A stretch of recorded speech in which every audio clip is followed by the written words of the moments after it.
तो एक बार फिर से आप सभी का स्वागत है। इस वीडियो में हम क्लास 11 के पॉलिटिकल साइंस का सेकेंड बुक जिसका नाम है राजनीतिक सिद्धांत पॉलिटिकल थ्योरी, इस पॉलिटिकल थ्योरी के जितने भी इंपॉर्टेंट क्वेश्चन हैं, यानी सेकेंड बुक के जितने भी क्वेश्चन आपके परीक्षा में पूछे जाने वाले हैं, उन सभी को हमने इस कंप्लीट वीडियो में पूरा कवर किया। सो प्लीज़ एंड तक जरूर देखिएगा। इन क्वेश्चंस के बाहर एक भी क्वेश्चन, एक भी सवाल आपकी परीक्षा में नहीं पूछा जाएगा। सो क्लास 11 जैसे आप सभी को पता है कि आज 20 फरवरी और 21 फरवरी को पॉलिटिकल साइंस का पेपर है, तो अभी तक आपने राजनीतिक सिद्धांत में कुछ भी नहीं किया है तो ये जरूर करके जाइएगा। इसके बिना आप एग्जाम में ना जाए, क्योंकि 40 नंबर आपको यहीं से मिलने वाला है। तो चलिए इस वीडियो को शुरू करते हैं। तो सबसे पहला जो क्वेश्चन है जो कई बार यहाँ से पूछा गया है वो है राजनीतिक सिद्धांत का अर्थ क्या है। तो राजनीतिक सिद्धांत का अर्थ क्या है? तो राजनीतिक सिद्धांत राजनीति शास्त्र से संबंधित सिद्धांत है। राजनीतिक सिद्धांत के क्षेत्र क्या है? तो राजनीतिक सिद्धांत के क्षेत्र से भी जो है क्वेश्चन पूछा जा सकता है।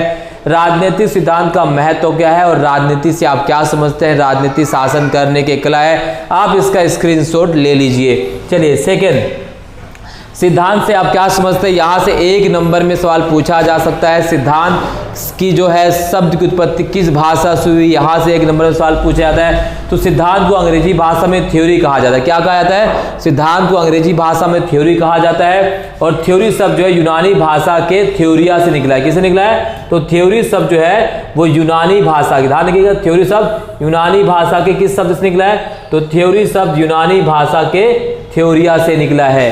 किससे निकला है? थ्योरिया से निकला। तो 1 नंबर में सवाल जो है पूछा जा सकता है। क्लियर? तो इसको आपको कवर करना है। आप इसका स्क्रीनशॉट ले लीजिए।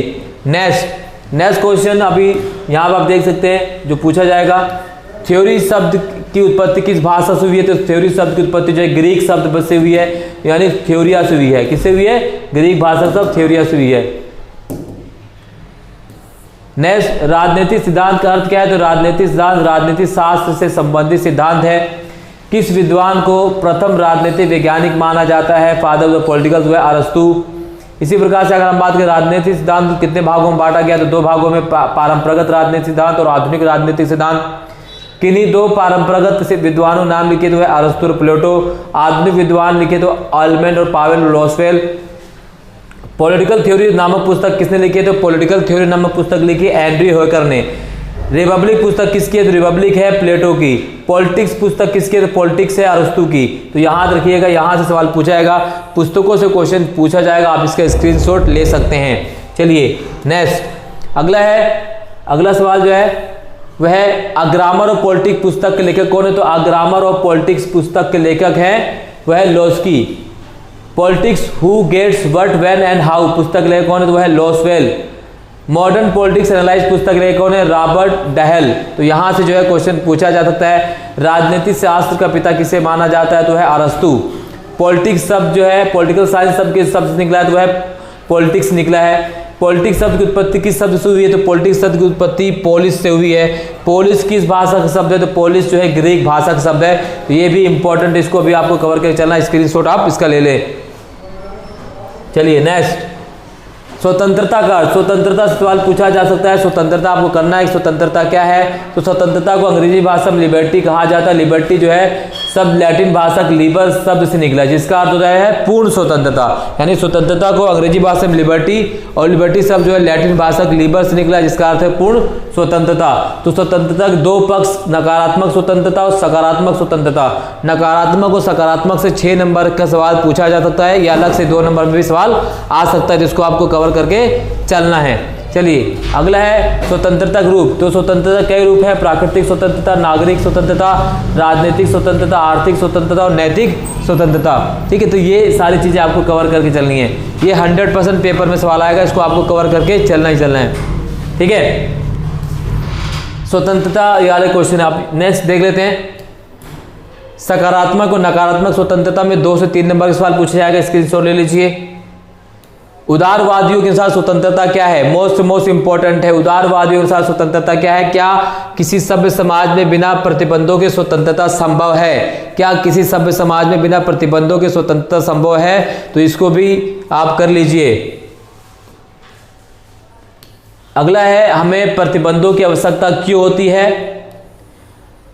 हानि के सिद्धांत, जी एस मिल तो ये इंपॉर्टेंट है। हानिक सिद्धांत से क्वेश्चन आएगा 2 से 3 नंबर में सवाल पूछा जा सकता है। हानिक सिद्धांत किसने दिया? तो जे.एस. मिल ने दिया है, जॉन स्टुअर्ट मिल, और उनके प्रसिद्ध पुस्तक है एसे ऑन लिबर्टी। तो जे.एस. मिल की प्रसिद्ध पुस्तक भी एसे ऑन लिबर्टी। तो यहां से सवाल पूछा जाएगा। नेक्स्ट, गांधी जी का स्वराज, गांधी जी और तिलक, गांधी जी और तिलक के स्वराज से क्वेश्चन आएगा 2 नंबर में पूछा जाएगा। इसको आप लिख लीजिए। गांधी जी का जो है स्वराज और बाल गंगाधर तिलक के स्वराज में क्या अंतर है? दोनों सवाल पूछा जा सकता है। क्लियर? चलिए आगे बढ़ते हैं। मनुष्य स्वतंत्र पैदा हुआ है, मनुष्य स्वतंत्र पैदा होता है परंतु प्रत्येक स्थान पर वह बंधन में बंधा हुआ है। ये किसका कथन है? ये रूसो का कथन है। इंग्लैंड में शानदार क्रांति कब हुई? तो इंग्लैंड में शानदार क्रांति 1688 में हुई। मैग्ना कार्टा किस देश से संबंधित है? तो मैग्ना कार्टा इंग्लैंड से संबंधित है। आंग सान सू की किस देश की है और उसको संघर्ष की प्रेरणा कहाँ से प्राप्त हुई? तो आंग सान सू की जो है म्यांमार से संबंधित है, और म्यांमार आंग सान सू के पुस्तक भी फ्रीडम फ्रॉम फियर। ठीक है, तो ये भी पुस्तक से क्वेश्चन पूछा जा सकता है। नेल्सन मंडेला पुस्तक का नाम क्या? तो है लॉन्ग वॉक टू फ्रीडम। स्वतंत्रता छोड़कर किसी अन्य शब्द ने व्यक्ति के मस्तिष्क पर गहरा प्रभाव नहीं डाला है, कथन किसका? तो मॉन्टेस्क्यू का। फ्रीडम ऑफ फ्रॉम फियर किसकी पुस्तक है? भय से मुक्ति, तो आंग सान सू की। स्वतंत्रता पर निबंध पुस्तक किसकी है? जे.एस. मिल की। समानता के विभिन्न रूपों का वर्णन कीजिए। समानता, प्राकृतिक समानता, नागरिक समानता, सामाजिक समानता, राजनीतिक समानता, आर्थिक समानता। इसका आप स्क्रीनशॉट ले लिए। 6 नंबर से यहां से सवाल आएगा। ठीक है, स्क्रीनशॉट आप इसका ले ले। चलिए नेक्स्ट, जो भी अधिकार दूसरे व्यक्तियों को नागरिक होने के नाते प्राप्त है वे अधिकार मुझे भी उसी सीमा तक प्राप्त होने चाहिए। ये कथन किसका है? लॉस्की का। तो ये कथन जो कुछ जो है विचारकों द्वारा कथन दिए गए हैं, कथन से क्वेश्चन पूछे जाएगा। आप इसका स्क्रीनशॉट ले ले। न्याय 1 नंबर से लेकर 2 नंबर यहां से पूछा जा सकता है। भाई न्याय को अंग्रेजी भाषा में क्या कहा जाता है? तो न्याय को अंग्रेजी भाषा में जस्टिस कहा जाता है। जस्टिस शब्द जो है किस भाषा से लिया गया? तो लैटिन भाषा से लिया है, और जस्टिस जो है लैटिन भाषा के जिस शब्द से बना उसका नाम जस है। जस शब्द जिसका अर्थ होता है बंधन या बांधना। तो इस तरह से क्वेश्चन पूछे जा सकते हैं। न्याय के तत्व, न्याय की यूनानी विचारधारा क्या है? ये क्वेश्चन न्याय की जो है मार्क्सवादी विचारधारा। जॉन रॉल्स का वितरणात्मक सिद्धांत, जॉन रॉल्स का न्याय का सिद्धांत मोस्ट इंपॉर्टेंट क्वेश्चन। ये जॉन रॉल्स का न्याय का सिद्धांत आप सभी लोग जो है इसका स्क्रीनशॉट ले लें। उपयोगितावाद की अस्वीकृति, प्राथमिक वस्तुओं के न्यायपूर्ण वितरण की समस्या, अज्ञान का पर्दा, न्याय का प्रथम सिद्धांत, न्याय का द्वितीय सिद्धांत, ये सारी चीजें जो है जॉन रॉल्स की दी गई हैं। 6 नंबर से सवाल पूछा जा सकता है यहाँ से। इसके बाद अरस्तु है और जॉन रॉल्स जो 2 नंबर से 3 नंबर में सवाल पूछा जाएगा। ये आपको स्क्रीनशॉट ले लेना है, मोस्ट इंपॉर्टेंट है। नागरिक जीवन में अधिकारों का क्या महत्व है? मोस्ट इंपॉर्टेंट क्वेश्चन है। नागरिक के जीवन में अधिकारों का क्या महत्व है? अगला है, क्या अधिकार असीमित हैं? अपने उत्तर के समर्थन में तर्क दीजिए।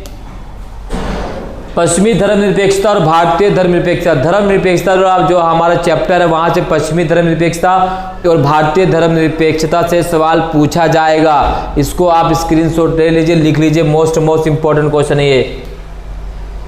धर्मनिरपेक्ष राज्य की विशेषता बताइए, संक्षेप में उत्तर दीजिए। यहां से क्वेश्चन पूछा जा सकता है।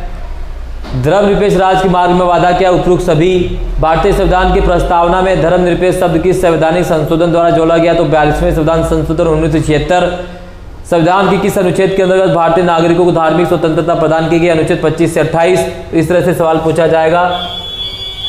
राज्य और राष्ट्र में भेद कीजिए। तो राज्य और राष्ट्र में अंतर क्या होता है? यहां से सवाल पूछा जा सकता है।